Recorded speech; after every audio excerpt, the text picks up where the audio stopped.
खेई आसुछि विश्व प्रसिद्ध रथयात्रा चलचंचल रथखड़ा वर्तमान सुधा तीन रथर प्रथम भूई कईची पड़ा सहित द्वितीय भूई पार्श्व अंधारी ताग बाड़िया जाई अग भूई बा तृतीय भूई कईची सह अंधारी ताग बाड़िया शेष होईछि। एसहित तीन रथ बेदी चारि पार्श्व ताग बा बटन बाड़िया शेष होगा पर तीन रथ पछ पार्श्व पारुष पटा पाड़ा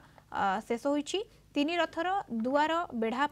चारिटी लेखाएं चंद्रशाड़ी निर्माण शेष होई रथ मानकरे साइता जाइछि। दरजी सेवक माने तीन रथर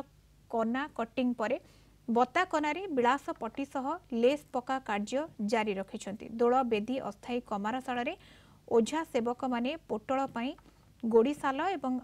बागिया कंटा निर्माण करुछन्ति। तीन रथर कार्य तो मुख्य कार्य द्रुत गति चलती है सुधा भी आम रथर तो प्राय 80 भाग कार्य शेष होगा गला रथर शेष वर्ष बर्तमान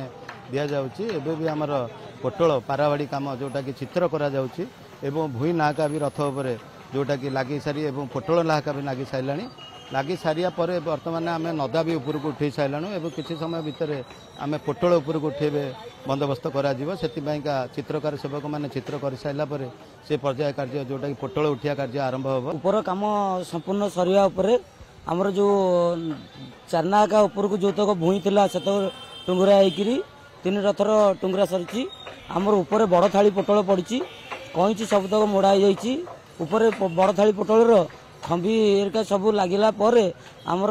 भूई नाहका किछिटा अच्छी से नाहका पोटल नाहका एरिका सब बुलीगला कंटा मोटा बाड़ी है आमर पाराबाड़ी पोटल 13 बस्त जो आज नदा हवा संजोग चलती।